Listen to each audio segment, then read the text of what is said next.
Well, outrage is brewing in the US once again with this body cam footage showing cops dragging a disabled man out of his vehicle by the hair after being stopped in Ohio.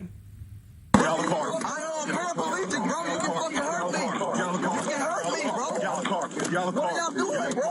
I'm paraplegic, bro. You make it hard. 9-year-old Clifford Owensby can clearly be heard telling the officers that he's paraplegic, saying that he cannot step out of the vehicle as requested, with the officer then responding, "Well, here's the thing, I'm going to pull you out and then I'll call a white shirt," referencing a superior. Well, an investigation into this despicable incident has now been launched, with civil rights groups outraged. All right, and to talk more about this is our Global Eye producer, Amalia Roy, and Dr. Homikongo Dibinga, joining us there from DC. Thank you so very much for both coming and joining us today. I'll start with you, Amalia. You know, we've only seen parts of this clip, so for everyone at home, break down the full story.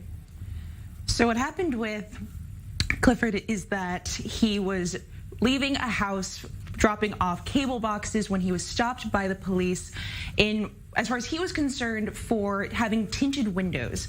And so with that in mind, he says that he was expecting to have a ticket and then to go on his way. But instead what happened is what we saw. He was dragged out of his car by the police. He had indicated to them that he was paraplegic, and he had indicated that he did not want to leave his car, but unbeknownst to him, they had actually been looking at that exact same house for a drug investigation, and so they had him as a person of interest to stop. So with that miscommunication or lack of communication in mind, he had insisted that he did not want to leave his car, that he only felt comfortable if they talked to superiors first because he is paraplegic, and then he was given the option of either leaving the car with them or them dragging him. And as we saw with the very graphic video, in the end, he ended up being dragged out by his hair. In the end, he was not charged with having any drugs on him. They did find around $22,000 that he says was his savings, and he was also charged for having an unsecured child in the back of his car, which he says is his 3-year-old son. Yeah, well, the visuals are just, extremely hard to watch. And Dr. Dibinga, I'll come to you now. This really follows an entire summer where we saw so much unrest over police brutality.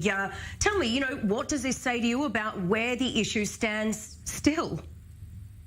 Well, we have to understand that basically nothing has changed. People have talked about last year with George Floyd, Breonna Taylor, and so on and so forth was the year and the summer of racial reckoning. And we're seeing that there has been no reckoning. We have seen that there have been some cities and some counties that have made changes in some of their search warrants and other policies. And there have been some incremental changes like that. But on the whole, we are seeing incidences like these still happen, and people some of these officers are more emboldened to do what they do. We have a man here who, according to the head of the NAACP, Owensby owned that house that he was at, which is why he was doing that transaction with the cable boxes. It's not illegal to have money in your car. And then you talk about the traumatization of a 3-year-old child in the back of the car. And so really at the end of the day, we see that these problems still continue. And this is one of the reasons why the Senate has failed us by not delivering us a George Floyd Police Reform Act that would have put some of these officers on blast and on notice and had them have to deal with severe consequences for their actions. Yeah, and taking into account what Dr. Dibinga just said, Amalia, what sort of protocol is actually in place? This man clearly stated that he was disabled, that he was unable to exit the vehicle. As of right now, actually, Ohio specifically has been struggling with how to deal with stops that involve people with disabilities. Now, this ranges from someone who is paraplegic, and this also goes to others who might have communication issues because of a disability, such as someone with cerebral palsy or autism. And it's something that they're really struggling with, because what do you do when it's not a standard stop? How would you approach the situation?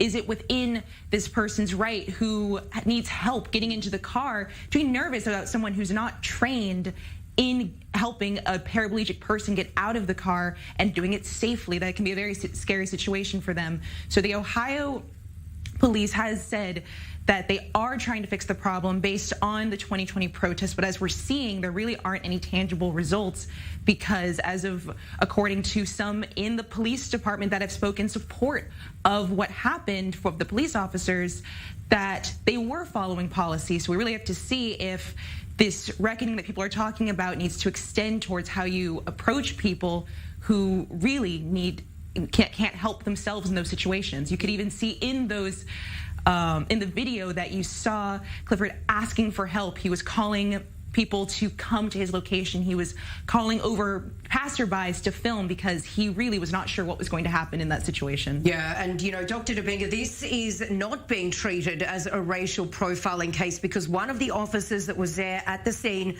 was black. What is your take on this? Well, when it comes to issues of police brutality and police misconduct, it has never been an issue of black versus white. It's an issue of black versus blue. And in many situations, we see many black officers who, because they are surrounded by other white officers, actually will act harder towards us than the white police officers. So this can clearly still be a case of racial profiling, regardless of the race of the officers. What is your take on this, Amalia?